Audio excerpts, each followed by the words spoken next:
And I'm in love with the good life. Can't give it up. Make it to the top. Keep climbing. I wanna live it up. The good life. I'm coming up. I'm coming up. The good life. Good life. Oh, good life. Good life. Good life. Good life. Boom, coming in hot, Chinch. Yeah, it's like a bam, coming like a bow and arrow. I love it, dude. I got the fancy mayor's office hat on, but you got a fresh cut, dude. What do we got? Oh, this is the wedding cut, the official wedding cut. Pictures and everything. Dude, first off, I had to go to my man Davey Cuts, who I met him with the Yankees. He literally cuts all the Yankees, and it does all the everybody. You come into that clubhouse, Davey Cuts is there cutting your hair. It's incredible. But he also does the Knicks. He does the Giants. He does every team you could do in this area. But he came to my hotel room, a good buddy of mine. I was like, dude, hey, listen, when your future wife and your mom are getting on you about tightening up your hair, you got to call Davey Cuts to help you out, bro. Okay. Yeah, I get it, dude. You're like me. Both of us. I have if I grow when my hair starts growing on the side, it gets white, and I look like Paulie Walnuts from Goodfellas. Paulie Walnuts. I get seriously. I have skunk streaks on both sides of my head. I'm that's why I'm wearing a hat right now. Jess is gonna cut my hair later today. I'm sure she's a lot cheaper than whatever your haircut was. Dude, you're saving a lot of money. You're saving a lot of money by going to Jess. I'll tell you that right now. Look at this though. It's so funny. Davey Cuts even has a Topps card, dude. Oh, I've even met him before. Yeah, you know who that is. Yeah, dude, Davey's the best, dude. He's the best. Yeah, he's literally a legend. He's like, hey, Case, I have my own Topps card. I'm like, what? So he signed it for you? He signed that for you? Yeah, he signed it. He signed it, my man. So good. Nice, man. Well, I don't know if you guys talk New York sports when you're with Davey Cuts, but darn it, man, this town, this is and anybody who doesn't live in New York is going to be like, shut up, Chinchimino, because New York sports are pretty good overall over the past 200 years, but man, Jets are horrible, Giants are horrible. The Mets we'll talk about. There's hope there. And the Yankees still have some things to figure out. But, dude, it is not a good time for New York sports. The Jets got pummeled last night. It was a very ugly game. Did they? What was the score? I didn't see it. I don't even remember the final score of the game. Did Zach Wilson do all right or not really? No. It's the offensive line, though. I'm going to record with Wayne Corbett and Lavernius Coles later for the 33rd team. The offensive line cannot protect him, and then he just gets crushed. But I don't know. Whatever. That's a whole... That's neither. Well, isn't it funny that you have all the reason they went and got Rodgers, obviously they have all the specialty players, all the great guys, the running backs, the receivers, and they got a great defense. But if you can't protect, that's it. You can't give time to your quarterback. None of it matters. That's it in football. It's like the offensive line is like the whole. I would just build an offensive line and build players around it. But I digress because there's so much baseball news we got to talk about. Holy Stromboli, man. The Cubs went Harry Houdini style. I mean, I don't even know what to say, but everybody who's listening to us knows the story now. Counsell is the manager of the Cubs. David Ross is just out, which I think they did him dirty, but that's just my point. Initial thoughts on a thing, and then I have a follow-up for you. Well, first off, you have to think this is an ownership thing. I don't know. You'd have to think like it came down from, this is my opinion. Maybe Ricketts or something came down and was like, listen, do we have a shot to get Counsell? And, but looking at Rossi being there, and I think he had one more year and also a team option. So, and Rossi's done a great job. They love him there. And obviously Chicago, he's a legend there. And, I think the fact they lost 15-22 down the stretch didn't help them because they were right there to, kind of get in, and all of a sudden they kind of fell apart. But, it's a weird situation. It's probably a weird situation for Counsell too, because he's like the Cubs, because you heard Padres, you heard the Mets. I thought he was going to the Mets with David Stern being there now. I thought he would no doubt going to the Mets. And then and you just. But then the Cubs came in. I think everybody was like, "What? Oh my God!" The Cubs? Yeah. Yeah. So, listen, I think it's great for managers. You know, I feel bad for Rossi. I haven't got a chance to talk to Rossi, and I will here soon. I'm sure that wasn't, you know, didn't go down well for him, and I hurt for him because, you know, this profession is crazy. I really feel like as a manager, you're hired to get fired at some point. But for Counsell to go to the Cubs and for them to give him $8 million a year, a 5-year, $40 million deal, I think it's huge. I think, you know, having, you know, being in the industry on that side of the coaching side, I think there's a gap there as far as what coaches get paid, what managers get paid. You know, the value on coaches, you know, I think needs to be higher. So hopefully, you know, maybe this starts setting the bar or a precedent that, hey, listen, who you have leading your crew matters. So you like that he blew up the market. You love that Counsell blew up the market. Chinch, I love it, dude. I love it. I love that Counsell got $8 million a year, because being a manager in the big leagues, dude, is not easy. If you've ever been in that clubhouse, and I see what Booney went through every day, you know, the meetings that he has, the fires he has to put out, he bridges the gap between the front office. He bridges the gap between the analytics guys and the players. And then he's got his coaching staff, and you're managing families, and, you know, you're managing, there's so much, and you're managing the media, and you're managing the fans, and you're managing, you're managing your own family, you know what I mean? So there's so much that goes into being a manager, and the days of, hey, you know, anyone can manage, those are over, dude. We now realize, like a guy like Bruce Bochy coming in, guess what? You get a guy like Bruce Bochy as your team. Yeah. In the first year, you can win a title. You know what I mean? They're like Brian Snitker. You know, talk about. We're going to talk more about that tomorrow. But the guys that were Manager of the Year candidates, you know, your Craig Counsell, your Kevin Cashes, Kevin Cash.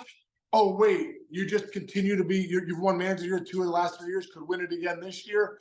You know, you lose your superstar player. You have all these guys go down, but you're still winning games. How's that happening? He's a leader. Yeah. He's the guy that connects to men, and you know, he leads from the front. So, you know, for me, it just goes to show that the value of the coaches and managers is starting.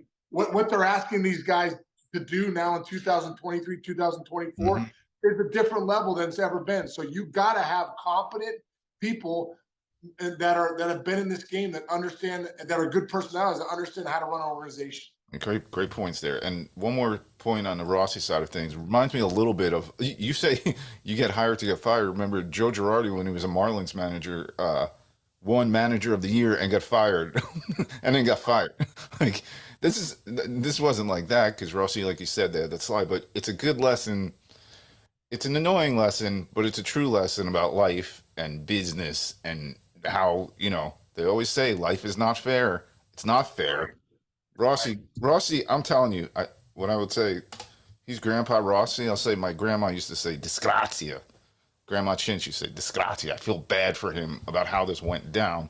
But you know as well as anybody the type of mindset he has, and the type of mindset you need to get past stuff like this in life. Well, I always, you know, in my Breakthrough Pro program, we have a part that we talk about that, you know, our big theme is keep running in life. You got to keep running for those clouds. You know, you got to keep running for the storm.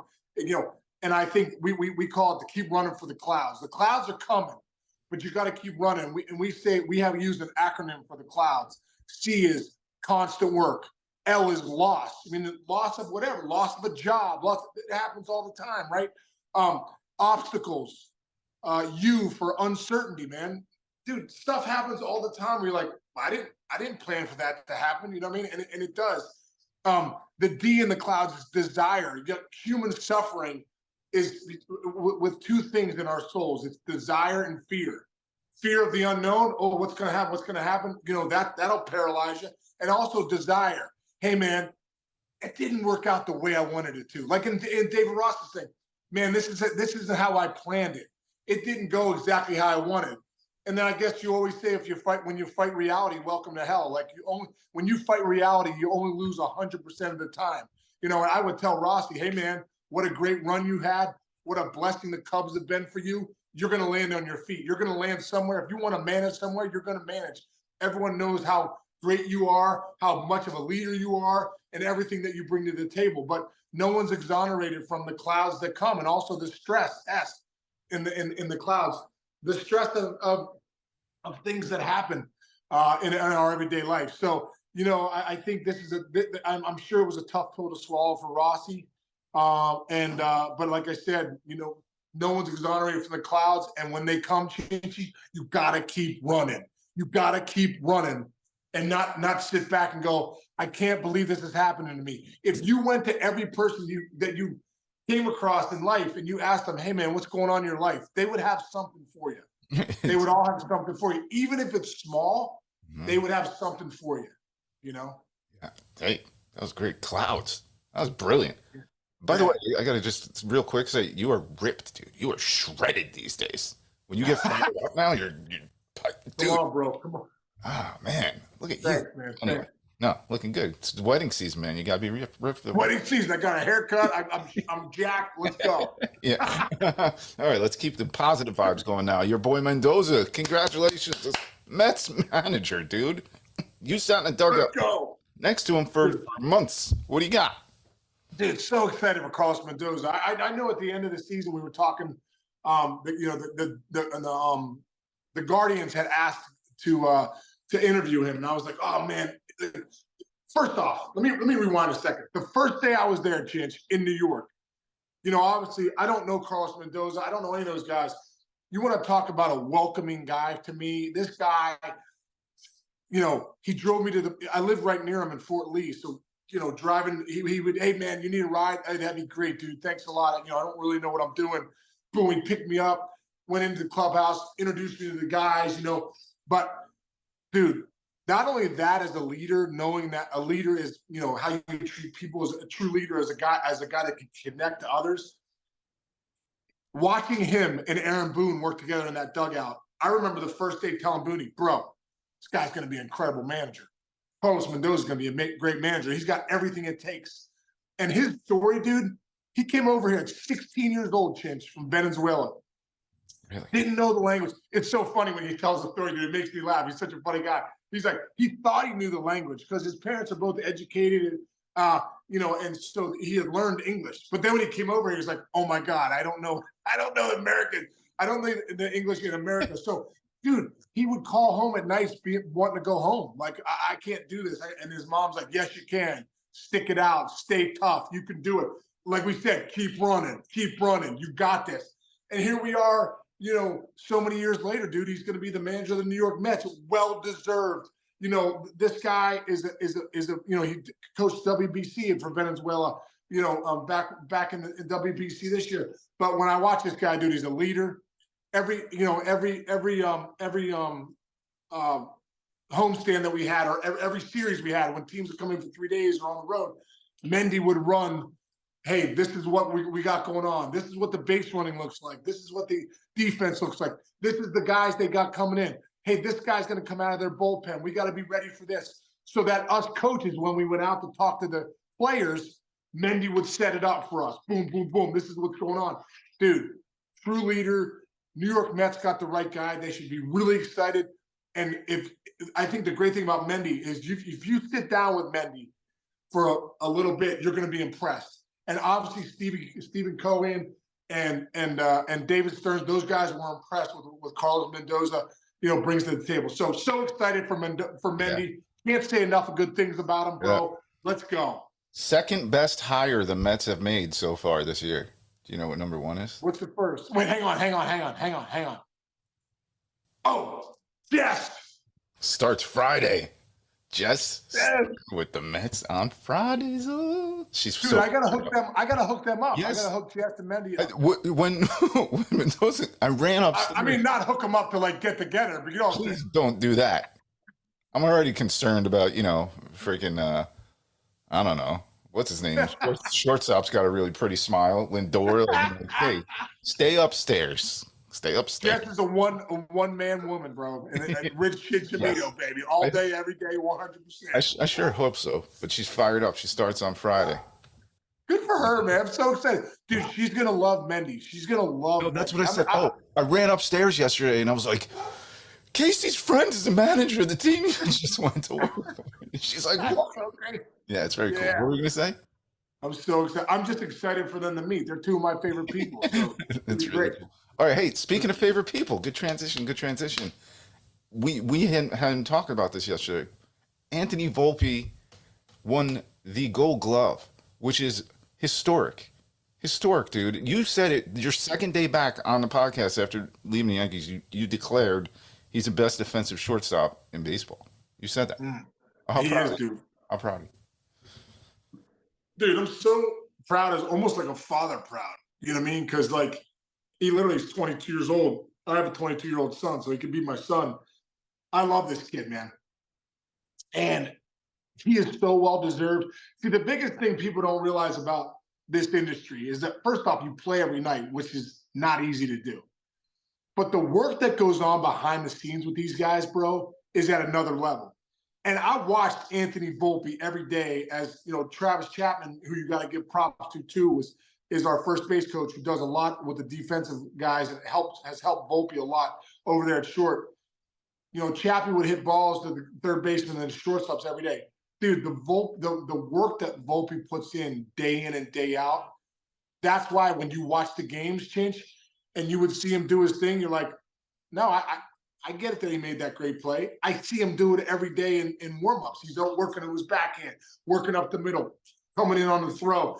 So there's so much that work goes into that. When the guys that win the Gold Gloves, there's no doubt if you could see those guys behind the scene, they're doing something a little different than everybody else. And Anthony Volpe, dude, so deserving of this award. And if you go look at the numbers too, I don't have the exact numbers, but if you look at the numbers in defensive runs saved, and also as far as like balls he gets to that other people don't get to, other shortstop don't get to, plays that he makes. And the one knock would be like, oh, he doesn't have that great of an arm. Yay, dude, he's got great feet. And he gets rid of the ball better than anyone in the game, and he puts it right on the money. So, Yeah. so proud of Anthony Volpe and winning that Gold Glove. Yeah, I have one comment on the arm. Ever since when he was in high school, even when he was going to be a top draft pick, everybody's like, but he'll be a second baseman. He doesn't have a shortstop arm. He can't play shortstop in the major leagues. And then when I did that shoot with him and Jack Leiter at Del Barton, the whole coaching staff showed up because they want to see these guys. They hadn't seen him in a year. And I was talking to a couple of the coaches on Del Barton, his high school team, and I was like, they're all saying about shortstop, his arm. And they were all like, he's going to have a shortstop arm. He already does now. They were saying since the time he was 16, everybody was saying he doesn't have the arm for the position he plays. And they said from the time he was 16 years old until where he is right now, all he did was work on getting that release, the footwork, getting the best arm, which is a great lesson. You cannot have a good arm, but you can have the best arm that you could possibly have just through work. It's like dribbling. It's like you can't dribble lefty. You got to practice to dribble lefty, and then you can become really good at dribbling lefty. Anthony Volpe, how about the defining play is when he did the Jeter throw. Yeah, in Houston. Short. You were there, right? Were you there? I was there. Jump throw. You cannot make that throw without a big time Major League Baseball arm and footwork and mechanics, like you said. Dude, and one of that you're exactly right. And you said it. If you don't have a pretty good arm, you ain't making that play. Exactly. You ain't making the play. So you could have the best footwork you want to your right, but if you're gonna jump throw, do you know how much you have to have a legit arm to get it to first base? So that stuff is by the wayside, dude. As far as Volpe's got a really good arm. And his footwork is incredible. Yeah. He gets to his feet better than anybody. And his numbers, when you go look at the shortstop numbers, bottom line is he's cream of the crop. Like he's legitimately, hands above everybody else. Yeah, advanced metrics. Yeah, I don't even know what some of these mean, but he's number one on a lot of these lists. Yeah. Metrics you've just learned that I'm still learning right now, but yeah, he's number one. Anyway, all right, great stuff, man. We have so much to talk about this week, even though the baseball season's over.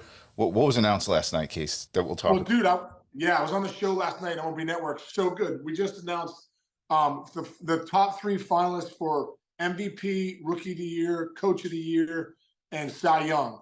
And there's some, it just goes to show you how many good people are out there, players and coaches, because some of the people that you would think would be in there weren't. So let's break that down tomorrow. It's gonna be a great conversation. There's so much to talk about. I was looking at some of the stats actually last night, and like things I didn't realize, like how good Freddie Freeman had one of his best years of his career, and he's so great. Like he set personal best. Mookie's their numbers, and everybody, all these guys that are in a running for everything set like franchise records. And we're talking about teams like the Dodgers, franchise records being broken.